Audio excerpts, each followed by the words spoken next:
In July 1945, the desert of New Mexico lit up brighter than the sun.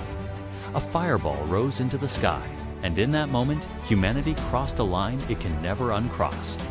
When the dust settled, the world had entered the nuclear age. One weapon had the power to end a war, erase civilization.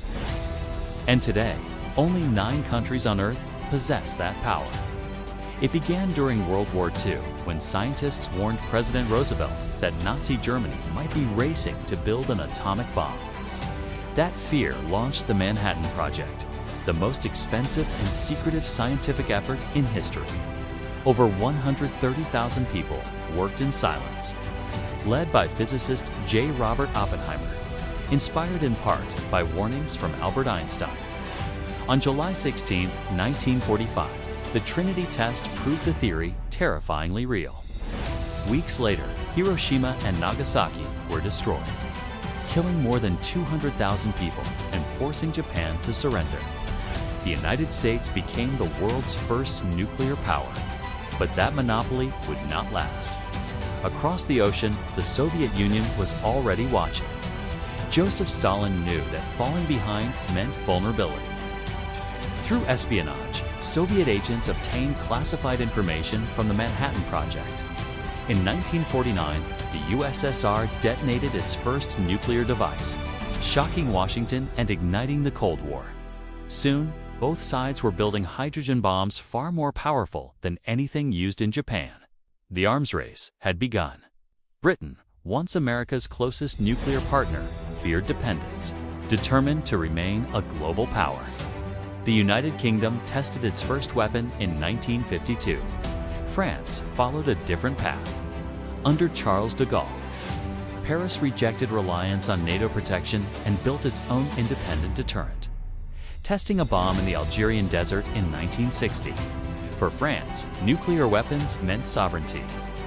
Meanwhile, Asia was entering the nuclear equation. After the Korean War and growing tensions with the West, China moved forward with its own program. Under Mao Zedong, China detonated its first nuclear weapon in 1964, becoming the first Asian nuclear power. Just 3 years later, it tested a hydrogen bomb, stunning the world with how quickly it advanced. Not every nuclear story is openly acknowledged. Israel has never officially confirmed its arsenal. But most experts agree it developed nuclear weapons in the 1960s at the Dimona facility. Surrounded by hostile neighbors and shaped by the memory of the Holocaust, Israel adopted a policy of strategic ambiguity, neither confirming nor denying its capabilities, but ensuring deterrence. South Asia's nuclear rivalry emerged from conflict and insecurity. After losing a war to China in 1962, India pursued nuclear capability. In 1974, it conducted a test described as peaceful, signaling its arrival as a nuclear state. That test deeply alarmed Pakistan. Facing a stronger rival, Pakistan accelerated its own program under the guidance of a QCON. In 1998, after India conducted multiple tests, Pakistan responded within weeks. The subcontinent entered a dangerous nuclear balance that still exists today. One country took a different path. During the apartheid era, South Africa secretly built 6 nuclear weapons, fearing regional conflict and international isolation. But in the early 1990s, as apartheid ended, the government dismantled its entire arsenal. Under the leadership of Nelson Mandela, South Africa became the only nation in history to voluntarily give up nuclear weapons it had already built. The final nuclear power emerged in isolation. North Korea's program began during the Cold War with Soviet assistance, but accelerated after the collapse of the USSR, facing sanctions, poverty, and diplomatic pressure. Pyongyang saw nuclear weapons as its ultimate shield. Its first test in 2006 was weak, but later explosions showed rapid improvement.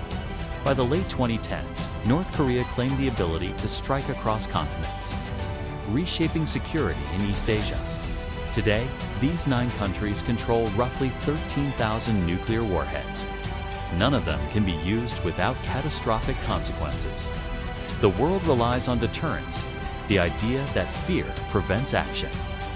Treaties like the Nuclear Non-Proliferation Treaty try to stop the spread, but the danger remains.